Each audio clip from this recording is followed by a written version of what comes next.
look this over, peruse through it, but also forward it to everybody you know.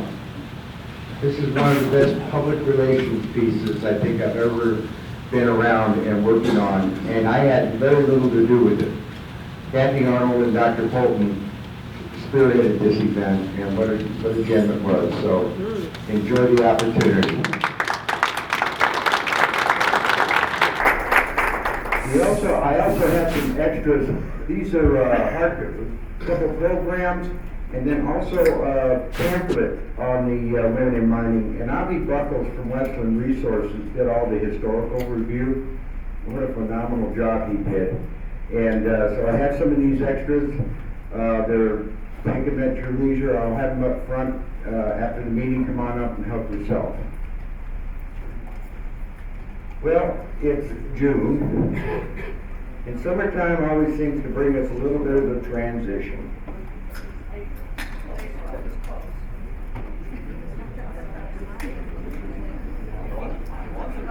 The good thing about transition is that good things can happen.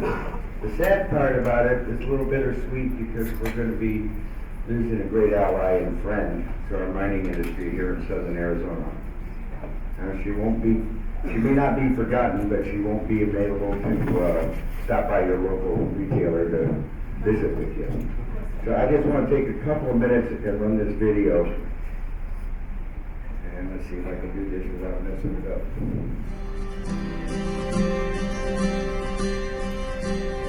As the world thinks more and more about sustainability with a growing world population, we have to think about where resources come from and how we manage those resources. And for both minerals and for water, I think it's really important that we look at the intersection of the science and the engineering and the social science as well as the business. And I think what we don't want to do are just academic studies that again don't necessarily translate well into the business sector, but we really have to understand what it takes for businesses to be successful and find a way to match that success in business with what society ultimately needs or is asking for. I'm a university distinguished professor and head of the Department of Mining and Geological Engineering, and I'm director of the Lowell Institute for Mineral Resources.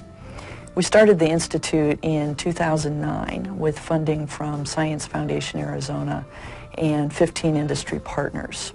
And we've quickly grown to be what I believe to be the largest interdisciplinary mineral resource research group in the United States, and probably one of the 3 largest in the world. We look at issues like water in mining and ways that we can reduce water and reduce impact on clean water supplies. We look at ways to reduce energy consumption in the mining process. We're looking at ways to minimize surface impact of open pit mines and finding new ways to do underground mining again. And also looking at the social issues and the community impacts related to mining. I formed a company a few years ago with another faculty member and one of our joint PhD students. It's called NOAA, LLC, and it stands for Neural Optimization Applied Hydrology, NOAH, designed to be a play on the fact that we do water. So NOAA you associate with a water management problem. And it was a unique software that we created that we received a patent for, that allows us to take all of the large data streams that are collected in a well field and optimally manage that well field for whatever objectives you might have. We started off with a unique problem in New Jersey, around Toms River, New Jersey. There was a hypothesized pediatric cancer cluster in Toms River that was related to some chemical dumping that had taken place. And the well field was contaminated in places, and people did not want to receive that contaminated water in their homes, even though technically it met the EPA safe drinking water standards. There were some proprietary chemicals that were showing up that were inferred to be related to the cancer.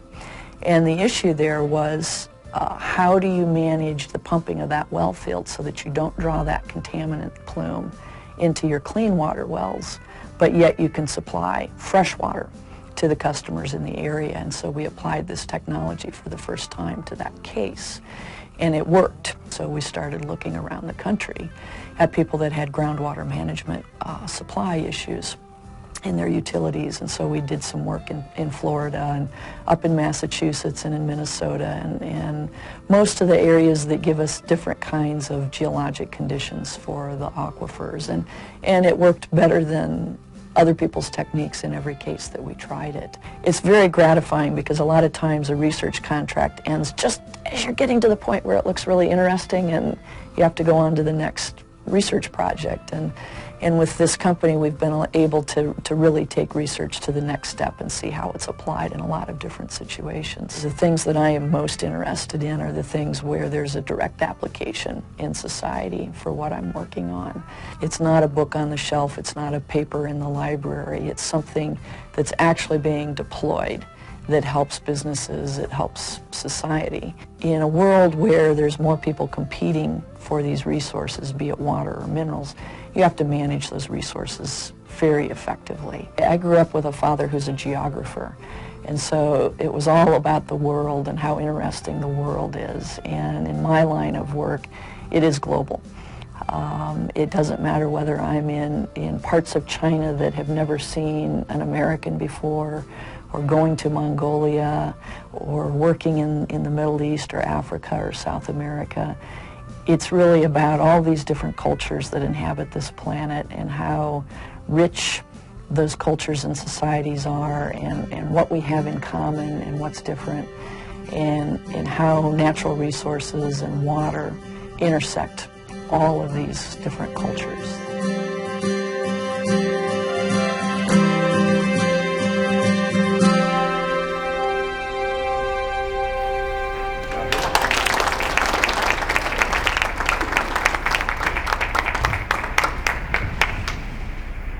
Smarter in the event here. This was just one of many videos you can find of Dr. Poulton on Google her name, and it just keeps going on and on and on and on. So, with that, Pam, would you come up? Pam Wilkinson, who is with the Mining Foundation of the Southwest, and is a great teacher of our youth about our industry, is going to take the lead.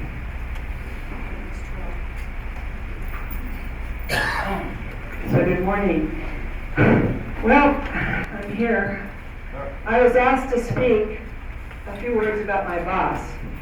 I quickly said yes to the request, only to think later, wow, what was I thinking? How am I going to do this? Especially when they said, keep your remarks to 5 minutes. So I decided to use her name to describe this remarkable woman. This woman who put the MGE department on the world map. This woman who has mentored over 233 undergraduate students, 15% of whom were women.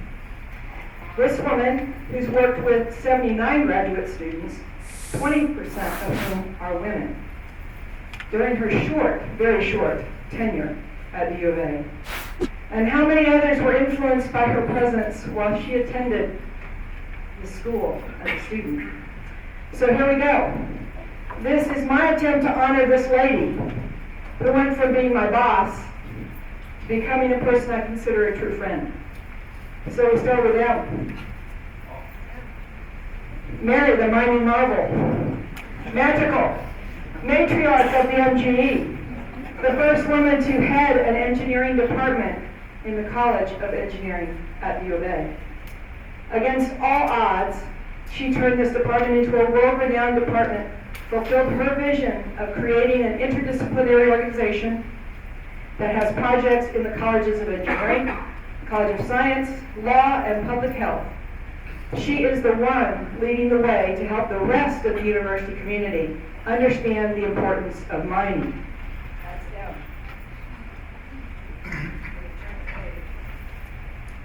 Now for A. Awesome. Articulate. I will never forget the first time I heard Dr. Poulton speak at the Arizona conference. Not only was what she said amazing, the way she said it was captivating. I thought then how lucky all her students must be to have the opportunity to listen to her 3 times a week. Wish I had been one of them. And let us not forget that this lady is golden, floriferous, as it were, the A. Here we are at the R, recognized in Arizona, the U.S., and the world. Respected recruiter of students to the mining engineering department. Rare. This type of educator doesn't come along very often, and her teaching skills will be missed in the halls of the MGE. Speaking of rare, we come to the last letter of her name. Have to say right now, I am really glad she doesn't go by Mary Catherine, which is what my daughter does. Okay, so we got Y. You are a rare element, similar to yttrium and ytterbium. Although ytterbium doesn't have many uses, yttrium is laser sharp in its uses, and when you are seeing red on television and your computer screen, you can think of yttrium. Yttrium is also used in superconductors. These conductors that once a current begins to flow, it can go on forever. Doesn't that sound like Mary? Very similar. Once she gets an idea, it continues to flow forever. The groundwork she has put down at the university by creating the IMR will certainly go on forever. And although I would like to go on with her last name, I think I will pass and just use the first initial of her last name, P.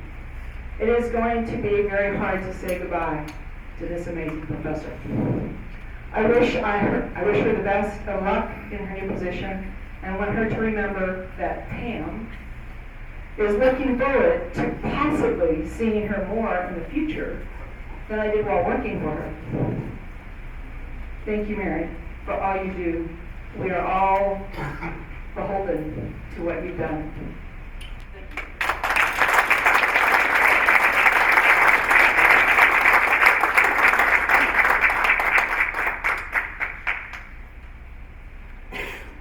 Mary, come on down.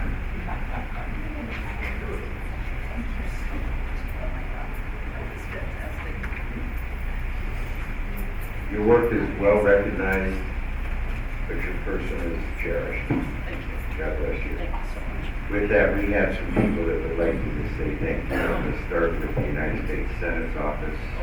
Shay and Bob. You're gonna make me cry. You all know that today was make Mary cry. It's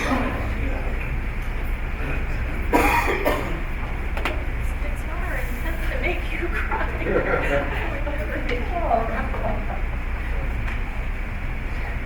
It's never my intent to make Mary cry, Dr. Mary. So the senator couldn't be here himself today. I'm Shay Sassino. I'm with the senator's Tucson office here for Senator McCain, and he sent a letter along. I just wanted to read the letter here. It's addressed to Mary Poulton. It says, Dear Dr. Poulton, it gives me great pleasure to congratulate you on your retirement. Over the years, you have provided faithful service to students, your community, and the city of Tucson as director of the Lowell Museum for Mineral Resources, head of the Department of Mining and Geological Engineering, and as a distinguished professor in geosciences, mining engineering, law, and public health. I hope that you will recall your years with the University of Arizona with many fond memories, and that as the first female to lead a department at the College of Engineering, you will take great pride in your contributions to education, mining, engineering, and business. But most of all, I hope your retirement years are filled with all the happiness you so richly deserve. Once again, I want to offer my congratulations and wish you much success in the future. May you continue to find challenge and reward in the years ahead. Sincerely, John McCain, United States Senator.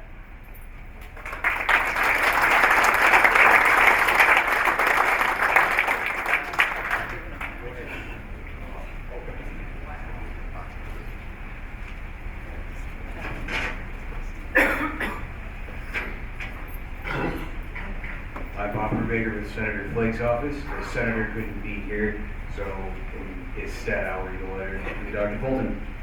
Dear Dr. Poulton, I just learned of your plans to retire after many years as the director of the Lowell Institute for Mineral Resources at the University of Arizona. Your leadership will be missed by the university and the mining community. Thanks to your guidance and vision as the founder and director of the IMR, you leave an extraordinary legacy for which we are all grateful. I hope that your well-earned retirement will be filled with good health and much happiness. Sincerely, Jeff Flake, United States Senator.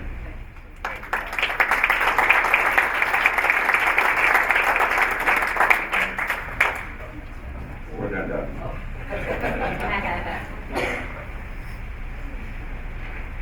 So I'm Bill Assemacher, for those that have met me before or not. I'm not the governor, but I am kind of standing in for him today. And you know, when Doug Ducey decided to run for governor, I had met him several times. And the very first meeting when he came to Tucson, it was with a small group of mining officials, and he took a real interest and wanted to know about what was going on in southern Arizona. So excited to say that the governor is recognizing Mary today. So I'm going to read a little blurb here. This is the Governor Doug Ducey, State of Arizona commendation. It is hereby known that I, Doug Ducey, Governor of the State of Arizona, do hereby offer my sincere congratulations to Mary Poulton. Your contribution to education, mining, engineering, and support of business in these and related fields are greatly appreciated by all who have had the privilege and the benefit of your contributions to the state of Arizona. On behalf of the citizens of Arizona, I offer my sincere appreciation for all that you do and for the community, and congratulations on your retirement.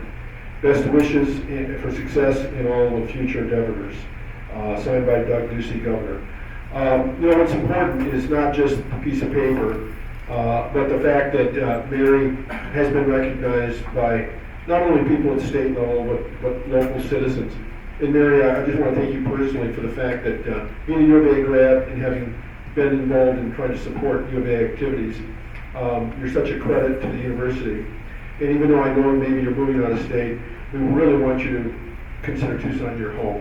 And we want you back, and I've already said to Mary, if she ever needs an office to hang out at, she can come hang out at my office anytime. Because just being in the same room with her enlightens us. And I appreciate the fact that you're helping the next, what we call, group of business leaders and maybe mining industry support people as to what minerals are all about to an economic future. And so we thank you for everything you've done, and please don't be a stranger to us. Thank you so much.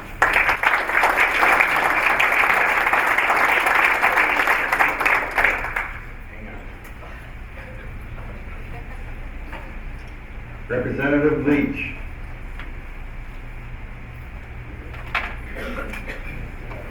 Thank you, Rick. Dr. Poulton. So I have the honor of representing both the State Senate and the House of Representatives. I will be reading the resolution from the House of Representatives. A like resolution was read in the State Senate this week. The State Senate was presented by Senator Gail Griffith, as well as the President of the Senate, Steve Yarborough. The Arizona House of Representatives resolution was read yesterday afternoon, signed by Speaker J.D. Bezer, Mark Fincham, and myself. And we will start. This is the Arizona House of Representatives. Mind you, they're both exactly identical except for references to the Senate where necessary. Whereas Dr. Mary Poulton is Emeritus University Distinguished Professor at the University of Arizona with appointment in Geosciences, Mining and Geological Engineering, Law and Health, and whereas while on the faculty of the University of Arizona, Dr.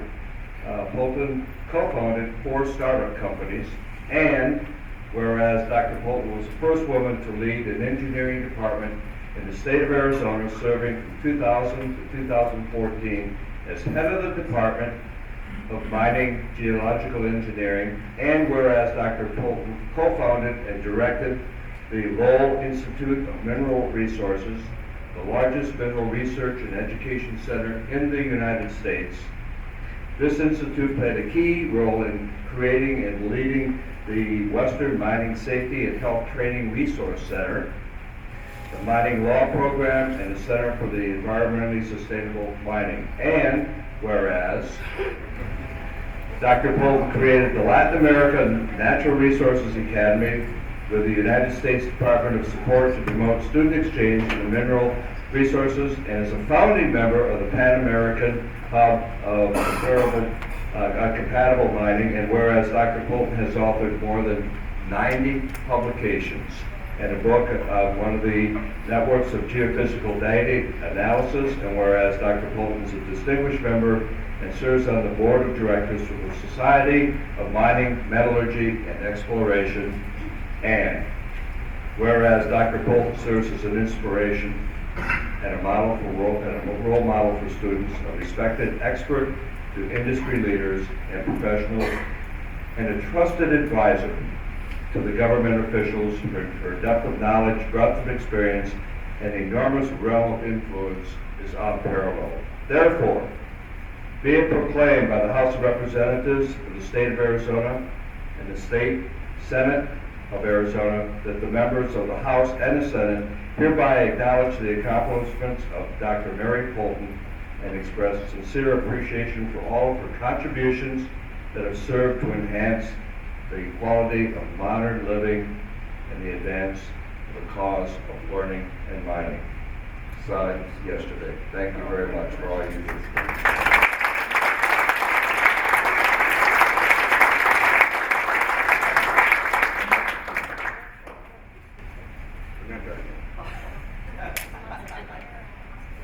I had to get the old horse to come down from Phoenix. We have our Arizona State Mine Inspector, Mr. Hart. Should you join us, please, sir? He's one of the most resilient people I've ever met.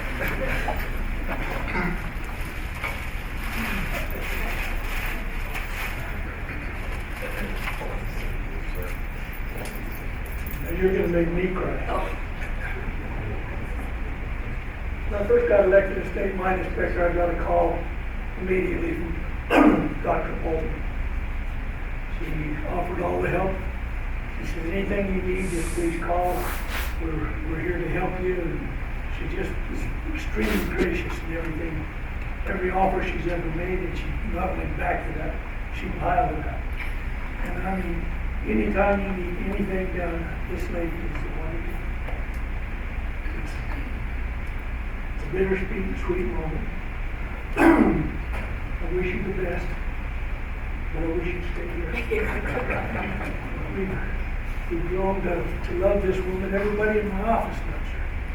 It's an opportunity and a blessing to even be in the same room with this woman.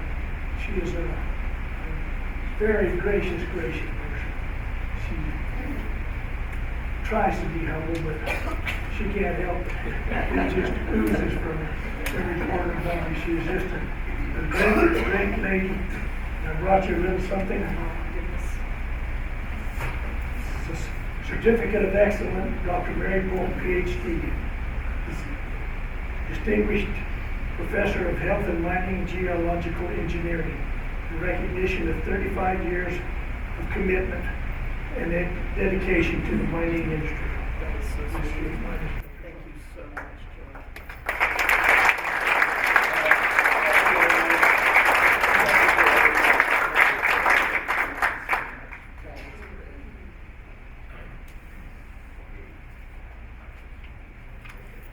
Thank you, sir. Okay, Bob. This was a very well-kept secret, I have to say. I'm absolutely flabbergasted at this, and thank you all so much. You know, I think people who aren't in the mining industry don't understand the mining culture. This is a culture of safety, having each other's back, day to day, taking care of your families, your neighbors, your community. It's a culture of generosity. It is a culture of stewardship. And you all have jobs that are incredibly dignified and honorable. And I have been so fortunate that you have included me in your company all these years. And Tucson is probably the best mining camp in the United States. I am really going to miss how great the mining community is here. But I figure I'm going to have lots of places to stay between December and March when it's lousy in Spokane. So thank you all so much for all of this recognition. I just can't thank you enough.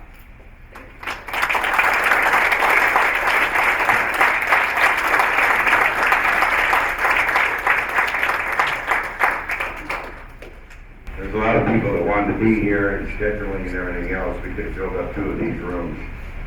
But you are cherished, my friend. God bless you. Okay, I know it's going to be hard to top that, but well, before we get to this, Representative Leach, do we have any legislative nice to know, good to know, should we know information?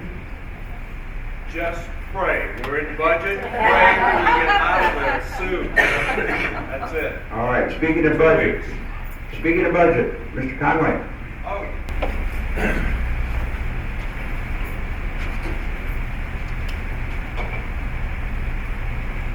I don't know that I need that. Let's see if I can. Can you guys hear me in the back of the room if I speak like this? I'm Mike Conway. I'm with the Arizona Geological Survey. As most of you know, we transitioned from state agency last year in June of 2016 over to the University of Arizona. It was a bit of a rough transition. Half of our staff, we had to go elsewhere.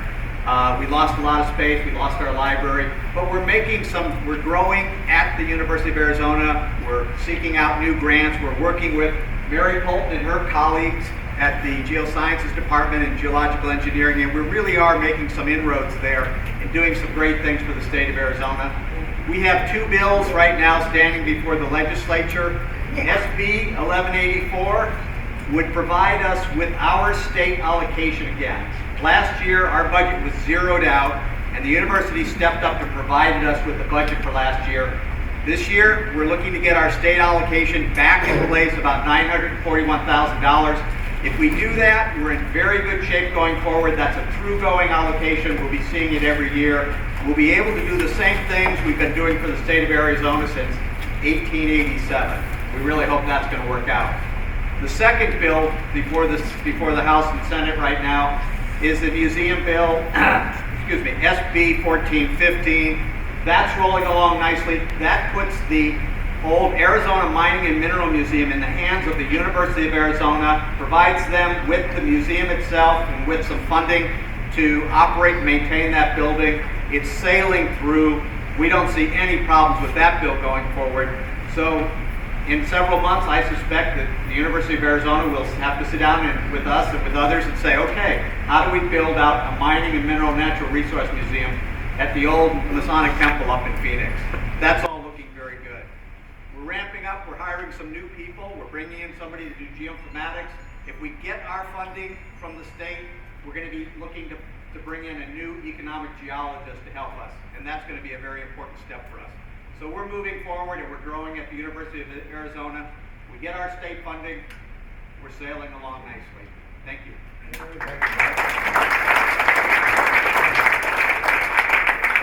Before we get to Andrew, you want to get ready? Before we get to Andrew Lyle from Resolution Copper, a couple of house cleaning. First of all, thank you again to Granite Construction for your great hospitality. You're amazing. And then also, I'd like to what we're going to be doing here at our bi-monthly meetings is sort of recognizing one of our SABC supporters for helping us get through. We don't have a major budget that we operate on, but we run pretty slim, but everybody's support is greatly appreciated. And we can always use more, so we continue doing programs that we've been doing. I sound like a KUAT movie. So I don't have any videos to show. But anyway, these are sort of the things, and this month we, CTI Trucking, this one, Tom wasn't able to join us, but I want to say thank you to them. And want to learn more about SABC, either Bill or myself, would love to talk to you. I think that's about it. And then our next speaker is Andrew Lyle, Project Manager, is that right? Yep. For Resolution Copper, and look forward to hearing what you have to say, my friends.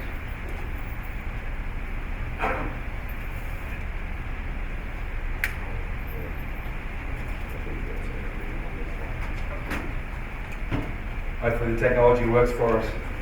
First of all, thank you very much for actually the invite today. It is a tough ask to follow that, Mary. Don't think we'll ever quite live up to the reputation, but I really appreciate the invite. Thanks for your attendance. Mary, you touched on safety being an important part of the mining industry, and it's the way we start every presentation, part of Rio Tinto and BHP. You can see we've actually had gradual improvement in our oil injury frequency rates over the years, and most recently, one of the key focuses for us across all of Rio Tinto has been fatality prevention. Rio's been mining for 144 years, we celebrated that last month, and we haven't had a fatality-free year yet in the industry, in our history of the company.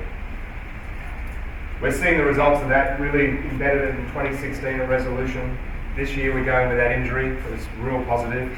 It's one of the ways we really like to differentiate ourselves in the area we operate, is that we actually bring safety to everyone who comes to work with us. We'll talk more about the contractors and the local community efforts we have locally. It's one of the areas we really actually see us being able to differentiate the position of resolution compared to some of the other mining companies around us.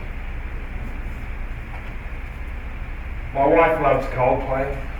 There's one of their videos they've got, and it basically says that, when you actually give a concert, it's going to be somebody's first and somebody's last. So I'll repeat a few of the slides up here. Some of you have seen this before, but if you haven't seen us, give you a bit of background about who we are and what we do. So we are a US-based company, so we're not a joint venture, but the company is owned 55% by Rio Tinto and 45% by BHP. So the world's largest and second largest mining company. Resolution, when I arrived there 12 months ago, it's a fantastic ore body. It's large, it's high grade, and it has the potential to be one of the largest copper producers for North America. So about 25% of the copper requirements for the country. We used to have largest single investment there for Arizona. Intel with their $7 billion investment lately, we've got to make sure we don't actually overstretch the mark. So I think that actually just attests to the investment we're seeing here in Arizona, and Bill, who was with me today, was showing me actually more industries that come to Arizona moving across from Texas. So it is a centre for manufacturing and mining, industrial industry, really one of the original 5 Cs, copper. Mentioned before the importance of the community. We'll talk a little bit more about this later in the presentation. Recent public polling we've done of our local region, we've got 84% support for the project. It's quite often that vocal minority you actually hear about more broadly. It is really that kind of support we're enjoying from the community, and the key linkage back there is jobs and opportunities for growth. We'll talk more about that later. Copper, people ask why do we need copper? Your mobile phone's got about half an ounce of copper in it. As we move to a green economy, electric vehicles use twice the amount of copper, renewable energies use double what the traditional generative capacities are. So copper is something that's going to continue to grow in demand and usage throughout the world. And I won't go into market forecasts, but we see this being an important part of the future and structural deficits going forward. A little bit about where we're located in the Copper Triangle. Resolution right next to the town of Superior. The show on this one here is 36 miles to the San Carlos Reservation. We had the March to April flat recently. This is the annual march from the San Carlos, our opponents, or some of the members of that. About 200 people showed up. It was amazing when we had our people there as well. To actually find out that the mine is not actually on the reservation is quite enlightening for people. So just making sure we understand, there's quite a rich history of mining in the area, and there's many mines between us and where we get to the actual reservation itself properly. We are maintaining progress on the project, which is great. We're actually seeing that pick up. And there's really kind of 5 key areas I'd like to take you through and give you a couple of slides on each today. One is actually reclaiming the previous mining. It's a rich history of mining at Superior going back over 130 years. You'll see in this photo here the bare hills. This is us stripping the smelter affected soils, as we call it, behind the old smelter, rehabilitating that old footprint. Permitting, I'll give you a couple of slides on that, but actually we're pleased to say it's going very well. See how Bay's represented today. You've paved the way for us in forestry alone. We've been very pleased with the way we've taken it today. As I mentioned before, that 84% support for the project is wonderful, and we really need to actually build on that and keep our promises and commitments. That's one of the keys, that the rehabilitation is a commitment. We're going to make sure and ensure we actually follow every commitment we make. Obviously, our contribution to the community is part of that as well. We're still doing our fundamental data collection. We've still got a few drilling on the project, and basically a team of 20 actually taking that and actually advancing it, improving understanding of how we're going to develop the ore body. And I'm pleased to say also we're starting the next stage of underground construction. So we got approval for that earlier this year. We're just in the ramp-up phases of that right now. As I mentioned before, rich history of mining in Superior. Some of the befores and afters of rehabilitation. This is the old tailings paddock 5, right behind the actual town itself. You can see the rehabilitation there today. Oops. More broadly, this is the area we saw. We're currently stripping the smaller affected soils off. This is the last tailings facility we have to close, tailings paddock 6. We actually now have soil over that, which is looking good. Still a lot of work to do to bring it up to full height to close the facilities finally. This area will be finished end of this year, which will provide actually runoff water, clean runoff water back out into a Cream Creek. And the final stage will be closure of the tailings facilities, which is 2020. So that's progressing well to schedule. Just a bit of a quick update where we are. So this is what we're permitting. So we've got basically the block cave mine here, which is around the old magma shaft. We'll look at that later when we talk about shaft 9. 120,000 metric ton, 132,000 ton a day processing facility, the old West Plant site. Tailings facility, which is on Forestry Service land, basically just north of US 60. A filter plant and associated infrastructure. So this is the rail corridor coming back down through here. So the permitting's been going well, as I mentioned before. This is actually a slide I stole from forestry. When Rick asked me, he said, what's going on with your permitting? We're hearing these stories. If you want to know what's happening, go to the Forestry Service's website, just type in Resolution Copper, US Forestry Service, and everything which is happening is there. It's all public. This presentation is one they gave recently. So he's kicked off the scoping back in March of last year. Forestry doubled that duration. Yeah, we got plenty of scoping comments back. The duration of that was actually doubled. But really, what's been really pleasing is we set this schedule up with forestry. This is their own track and their own schedule. And we're still on track to actually hopefully get final record of decision in the end of 2020, which is great. So another 4 years and we should be permitted, which is a fantastic effort. Really what came out of the scoping are really around what we call 3 issues. I think you go into forestry, there's 8. They're kind of broken down a little bit more. One is the subsidence zone around the ore body itself. It really is the impact on water and cultural resources there. The tailings facility, no one wants a tailings facility, but ultimately we have to put the tailings somewhere. Really, that kind of comes back down to water impacts and visual amenity and dust and noise we need to manage in the tailings area.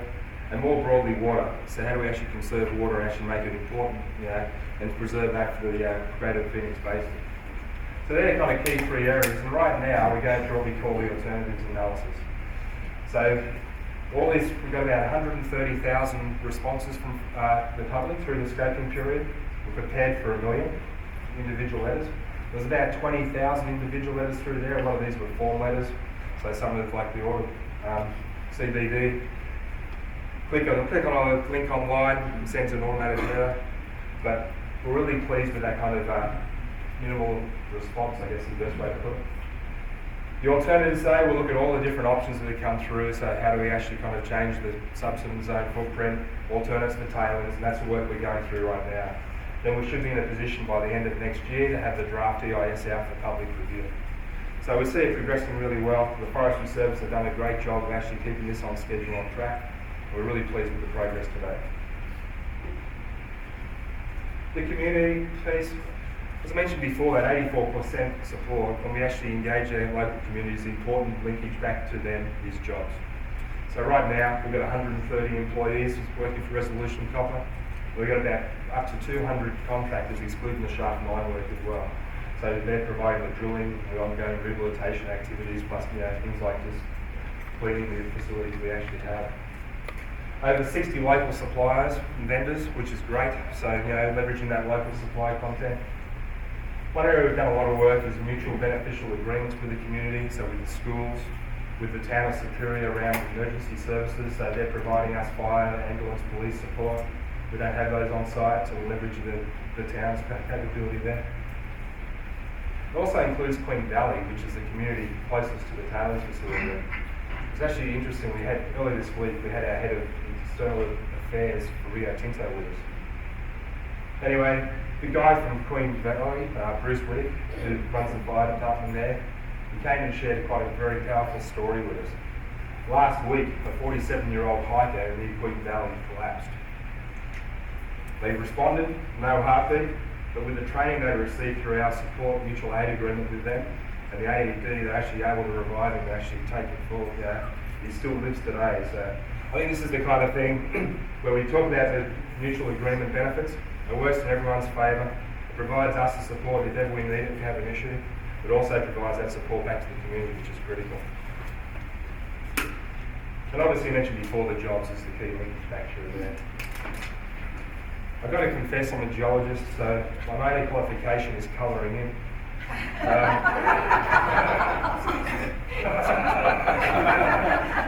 I can say that, right? Got plenty of geologists on site, and I asked them for some pictures of rocks, and they gave me some smiley face down here. This has got no copper, right? But right now, we've still got 3 drill rigs up there, drilling away merrily, defining the ore body. We are happy with what we're getting. I'm not going to talk through results here, but confirms just the absolute wonderful potential of the ore body. This was me actually out on site with my family Christmas Day, taking in the snowfall. We moved to Arizona. We didn't expect to actually have snow at Christmas. It was actually, my wife was kicking me for not travelling elsewhere. But it was amazing. We could actually drive up to site and actually see it. But really, the work is continuing really well on the studies front. The team continues to refine and use all this to actually get our models together for what we're actually going to see when we start mining later. The key piece for us is shaft 9, as I talked through before. So in early March, we received funding approval from both Rio Tinto and BHP to actually go back through. So shaft 10, which is the 7,000 feet shaft, was finished sinking in 2015. Shaft 9 is the old magma shaft. It's basically, I've been here in metres, I apologise, our company's working both. But effectively, just over 5,000 feet deep. We're going to spend 2 years, the first stage of this, is actually rehabilitating this shaft, making sure it's suitable. There's a whole lot of old development off there where the old workings came off, about 20 different levels we need to rehabilitate. So that'll take 2 years to rehabilitate the existing shaft 9. Followed by a further 2-year period to actually take it down the last 600 metres or just over 2,000 feet to full depth. The critical thing for us when we look at this is it provides us with 2 things. It provides us with safety for the guys who are currently maintaining here because it's a second independent means of egress. And then it provides a platform for us to be able to drive out to the ore body, which is really addressing our final project risk, which is, it's 180 degrees Fahrenheit down there, making sure all our models are predictive and predicting the right things when it comes down to how it will respond geotechnically, with respect to the water, with respect to how it actually goes through the process plant. So the real key piece for us to finish the project off is to get some development out to the ore body and make sure actually what we've predicted is correct. So this takes a while. We talked before, it's 4 years for permitting, 4 years for shaft 9, and we'll do this development. So we're about 6 years away before we actually finish moving forward with the final decision to progress the project. But overall, I think it's great. We're getting wonderful support from both Rio Tinto and BHP. Both are very positive about the project. I've been lucky to step in this role 4 months ago, and we get plenty of love being part of the large mining companies, plenty of visitors, but I think it's all good. The momentum as we build up, and the more general positive atmosphere in the US in general, I think is actually paying wonders for us. So that was all I had for today, but I want to say thank you and open up for any questions. Before you go into production, how many more shafts would have to be drilled? We're looking at all the different options there and how we could stage it. So that's work which is focused on by the technical team. And you could potentially do it with 2. Then basically just ramp up gradually as we go forward. So it's all the kind of synergies we're trying to understand how we best advance that at the moment. Do you need what kind of support do you need from our industry, either from here, or from Phoenix, or region?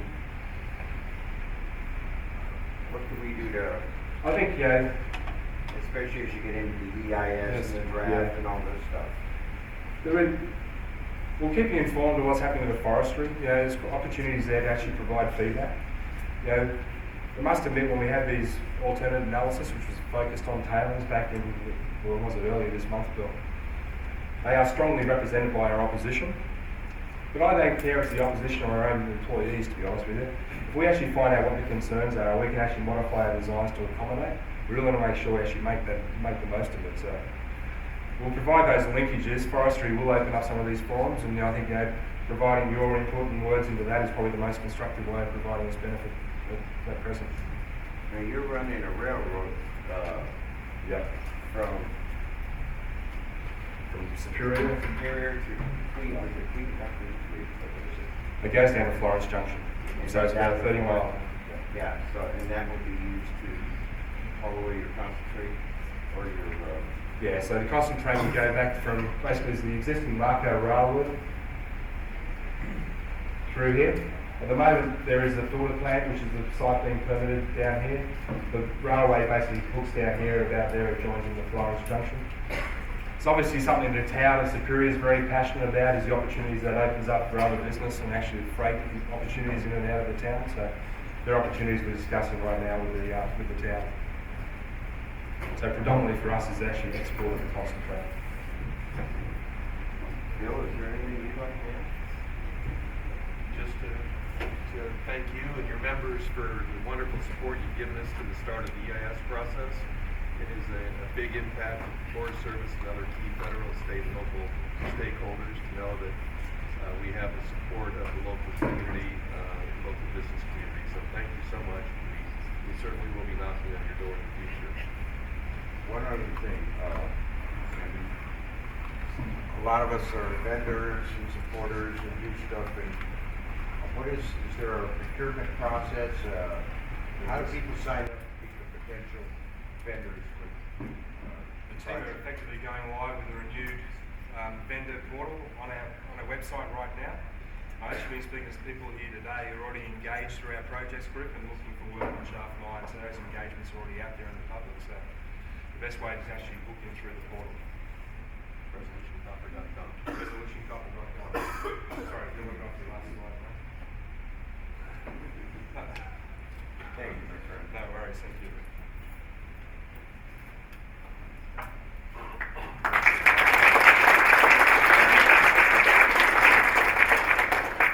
And for For those of you that didn't, the battery went down on it, sorry.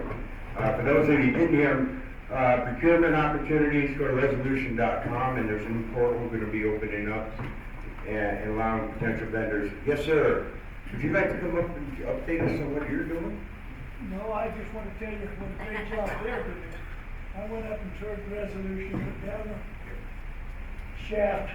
All my crew didn't think I could go down there and come back out. But I did. And these people are doing the job right. And I'm extremely proud of the job they do and the way they do it. They're top-notch outfit, and I'm glad to have them in Arizona.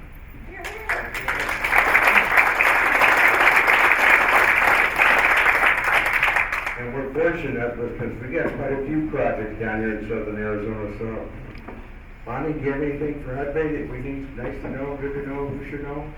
The only thing is we released our 43-101 a couple weeks ago, so that was an updated. Sorry, can you hear me? A couple weeks ago, we released our updated 43-101, which I'm sure you're all aware of, but it's just a technical document with feasibility information. So we released that, and we're just still working on the permitting. So we'll get there. Hey, Robin. What is the summer hours of the Mineral Discovery Center? I can find out. That's all right. It'll be back on our website. Great.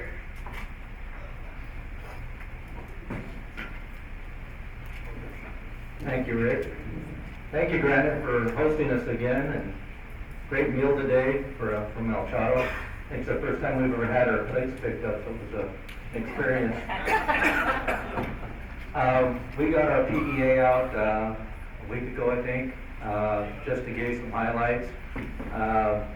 We're going to move from PEA to feasibility. I've reached out to the governor's office to start the permitting process. We're looking at meeting with state regulators and hopefully the state mine inspector's office in the middle of May. Our plan is to start the permitting process with the state of Arizona with expectations that we can start construction this time next year. So our hope is to start the decline about that time. Numbers of jobs created under construction, we're looking in the area of about 800.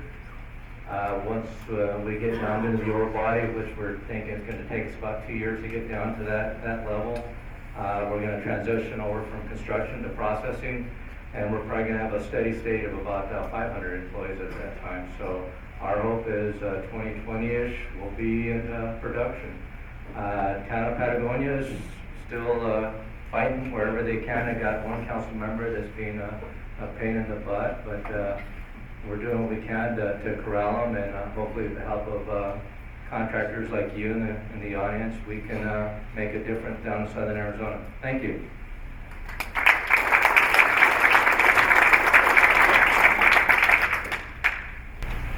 Hi, Stacy Gramazio with Florence Copper. Thank you again so much to Granite Construction and Southern Arizona Business Coalition for letting us do these updates. I think Dan was out here a little bit ago, so but I'll kind of review where we are. We're in pretty good shape, considering that we've been doing this for 5 years now. We're definitely seeing the light at the end of the tunnel. We need 2 major permits to operate. I'm sure you've heard me say this before. One is a temporary aquifer protection permit from ADEQ, and the State Water Quality Appeals Board just dismissed the appeal. So we have that permit. Our opposition still does have a few avenues to try to challenge that one more time, but we reached a major milestone with the finalization of that and getting through the appeals process. We were issued a final underground injection control permit from the EPA, and our opposition, including the Town of Florence and Southwest Value Partners, did appeal that. So at this point, we are kind of waiting for a timeline from the appeals board as to when that should all happen. But we're pretty confident that we can be in construction this year for the pilot test. Again, that's a 1 to 2 year pilot test, our production test facility. In other news, it went out. Hit the button again.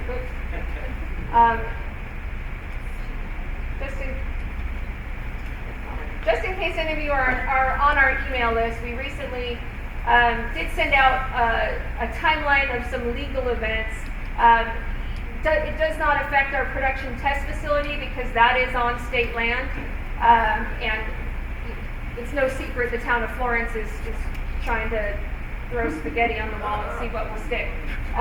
But that is, we're just trying to correct for locals. Some of our opposition has been saying that we initiated litigation against the Town of Florence, and that is just not true. We have not initiated any litigation against the Town of Florence. So if you did see that email, we're just kind of correcting the record with the timeline and just encouraging anybody from Florence to really start to pay attention to our town council's spending, because the town is facing some pretty serious budget shortfalls, and they're still planning on budgeting to continue to fight the project. So if you know anyone from Florence who is interested in that, send them my way and I'll give them lots of information. But that's all I have today. Thank you. Thank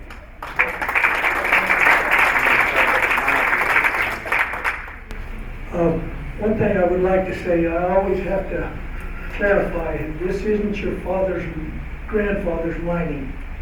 We do it better, we do it cleaner, we do reclamation better, everything about the mining industry, but we've got a bad rap for years. It's cleaned up. I mean, you can eat off the floor in any mining camp in Arizona right now.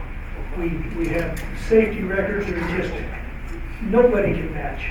Everything we're doing in Arizona, we're doing it right, and it's just because of people like you in this room have the desire to make mining what it can be and what it should be. And thank each and every one of you for being here and supporting our mining companies. They do need the help right now. We're coming out of this recession, and I just hope that we're going to have enough people and manpower to start big time, and I think we will. I think it's going to come pretty soon. Thank you again for being here. Thank you, Joe.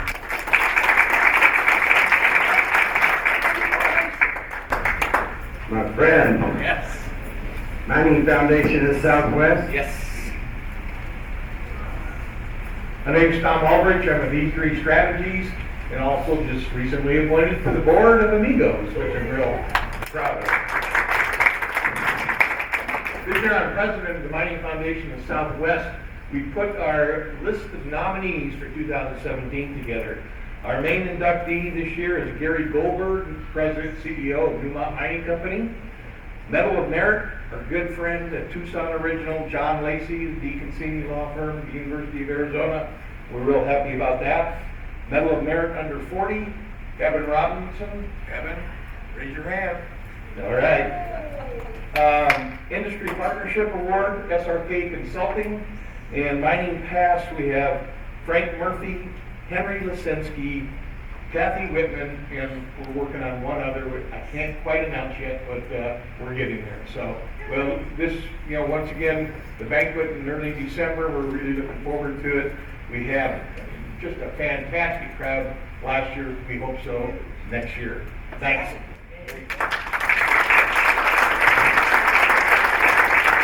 Okay, Cindy, for those of you that didn't have a chance to sign up, you want to go ahead and just... I already did. Oh, you did. Oh, you're good. I beat you to it. Here, Pam. Just to add one thing to what Tom said, if you are not a member of the Mining Foundation of the Southwest, shame on you, okay? Because your membership helps to support my program. And I talked to over 13,000 students last year about mining and their teachers and Boy Scouts and Girl Scouts, and it's only because of the Mining Foundation of the Southwest that happens. Although I'm an employee of the university, I don't get any state money. So it depends totally on the banquet and members. The membership, go on the website, the membership is like pennies, and it's a great thing. So I'm just stepping on that, like, we need members. So join, please, it's really, thank you. Thank you. Okay, hang on a second. I was up in the south of the Patagonia Mountains, up by the Arizona mining site. And I was driving around the site trying to get an idea of the area, and they had all these drills running around and going around. And I ran across an area that was a private property sign with this gate, which I apologize, I'm not a photographer either. But that gate is access to Forest Service land. But a private homeowner decided He was going to take ownership. Ownership of. Now, I don't have a problem with people getting permits and doing stuff and, going through the same process as everybody else. But number one, he had no right to put that gate, lock on that gate. Number two, well, we came to find out, as I'm running around there trying to figure out, there's your gate. This, and about another 1,500 yards up the dirt road, is all public land. If you want to put a gate, he should have put it on that side of his property, not on the public side of the property. The other thing that came to my attention as I'm running around, there's a solar panel there. Behind that, and down to it's a little hard to see, is a well. And I'm doing more research, I found out that local contractor put a water line in from that Forest Service well being powered by solar panel to his private property. Oh. Now, I'm sorry, I get really frustrated when I hear people talk about going through the process and the opposition saying, well, we did this and you need to do that. Well, walk the talk. So, in fairness to the forest director, I sent him a letter. We had a nice sit-down conversation. And I do believe that the individual has been notified of these particular complaints as he tried to basically run an employee of Arizona Mining off the dirt road. the consternation and the, you know, it's all right to disagree, but being disagreeable is unacceptable. So I want you all to sort of stay tuned. I gave this presentation at the Mining Foundation of the Southwest, or excuse me, the Arizona State Caucus. We will be notifying our legislators, state and federal legislators, if we need to have a little more power, leverage to the Forest Service. We're not asking for special treatment. All we want is fair treatment. This person could have gone through the right process to make sure that he gets the permits necessary to use that well, to pay whatever fees, nice to know, and everything else. So stay tuned, because we may be doing a major letter writing campaign in the Forest Director, and also to all of our elected officials, notifying of the particular issues that we have. Greg? Rick, I don't know how you got those photographs, but good work. But the individual that you're talking about is the president of the Patagonia Area Resource Alliance, which is the main environmental group that's fighting.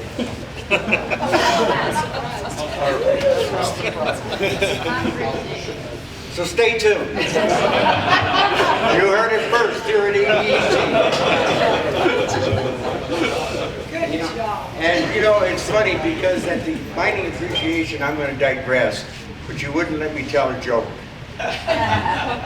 So I've got to close one more joke for our Dr. Poulton. Michael O'Reilly is driving his 82-year-old buddy around at 2 o'clock in the morning.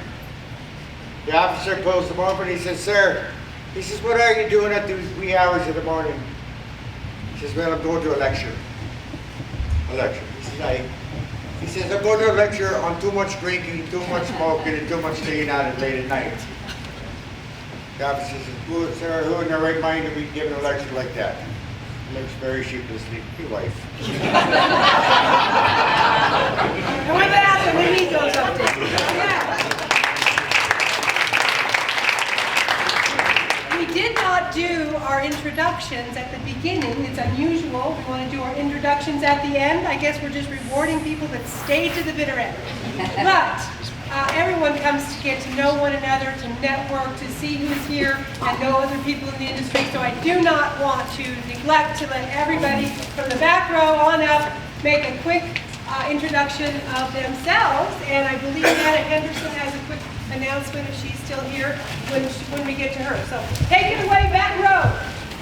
And again, if we all just say thank you very much. Thank you very much.